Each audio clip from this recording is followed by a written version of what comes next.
Perihal ekonomi ke depan, kepercayaan diri konsumen rupanya sedang menurun. Paling tidak untuk 6 bulan mendatang. Hal ini tercermin dari indeks ekspektasi kondisi ekonomi pada Desember 2022.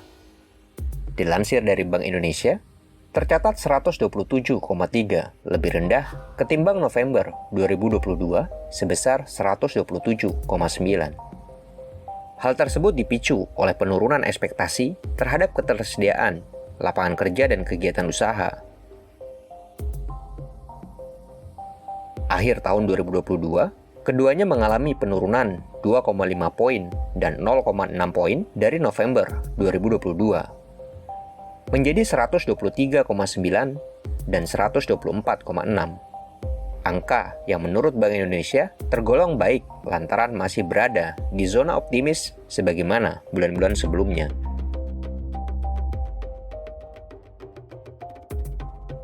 Jika dicermati, memang bukan tanpa sebab konsumen mulai was-was dengan ketersediaan lapangan kerja di masa mendatang. Salah satu alasannya adalah sederet kasus pemutusan hubungan kerja dari berbagai sektor usaha yang muncul dalam beberapa waktu terakhir. Kasus tersebut justru menyeruak di tengah pemulihan ekonomi nasional yang bergerak positif.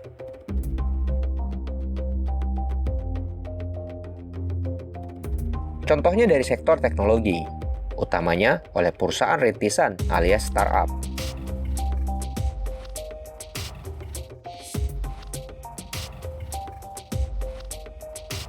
Sepanjang 2022, tak kurang dari 25 startup di tanah air merampingkan jumlah karyawan dengan berbagai alasan. Sejumlah perusahaan rintisan itu tak kuasa membendung impact tax winter alias kontraksi aliran investasi yang juga menghantam startup teknologi global.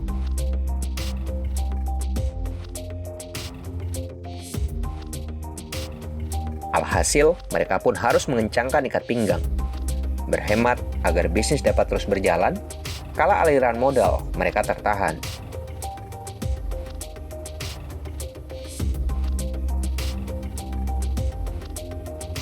Secara global, sepanjang tahun 2022, telah terjadi 235.639 karyawan PHK yang dilakukan oleh 1.503 perusahaan teknologi dan startup. Tidak hanya startup dan perusahaan teknologi, belakangan juga tersiar kabar adanya kasus PHK oleh sejumlah perusahaan di sektor padat karya dan tekstil. Tentu saja hal ini akan mempengaruhi konsumen, karena bagaimanapun, hal ini adalah salah satu komponen penting penopang produk domestik bruto Indonesia. Sebisa mungkin persoalan yang melanda sektor konsumsi ini harus segera diatasi, jika tidak ingin akselerasi pertumbuhan ekonomi akan terganggu. Penurunan ekspektasi konsumen ini, perihal penciptaan lapangan kerja, perlu direspon oleh pemerintah dengan memastikan hadirnya kebijakan yang pro penciptaan lapangan kerja. Aliran investasi yang gencar dipompa oleh pemerintah perlu diarahkan untuk menciptakan lapangan kerja baru. Apalagi, pemerintah sudah merilis Peraturan Pemerintah Pengganti Undang-Undang Nomor 2 Tahun 2022 tentang Cipta Kerja. BLR sapu jagat itu diharapkan menjadi katalis masuknya investasi. Walaupun nyatanya ada pula yang masih beranggapan aturan itu lebih memfasilitasi investasi padat modal ketimbang padat karya.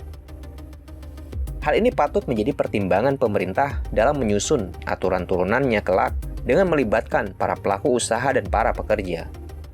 Demikian pula dalam kebijakan fiskal, pemerintah dapat memberikan insentif yang dibutuhkan dunia usaha agar dapat memutar roda bisnis lebih kencang. Memang tak dapat dibantah bahwa manuver fiskal tahun ini tergolong sempit lantaran adanya konsolidasi fiskal untuk mengendalikan defisit anggaran. Namun, ruang insentif fiskal meskipun sempit tetap perlu dioptimalkan. Adapun dalam hal kebijakan moneter, komitmen BI dalam pengendalian inflasi harus dieksekusi dengan hati-hati, sehingga tak membuat dunia usaha dan masyarakat goyah lantaran suku bunga terus meningkat. Melalui berbagai upaya tersebut, diharapkan tercapai stabilitas ekonomi nasional yang amat dibutuhkan di tengah ragam tantangan global yang mengadang.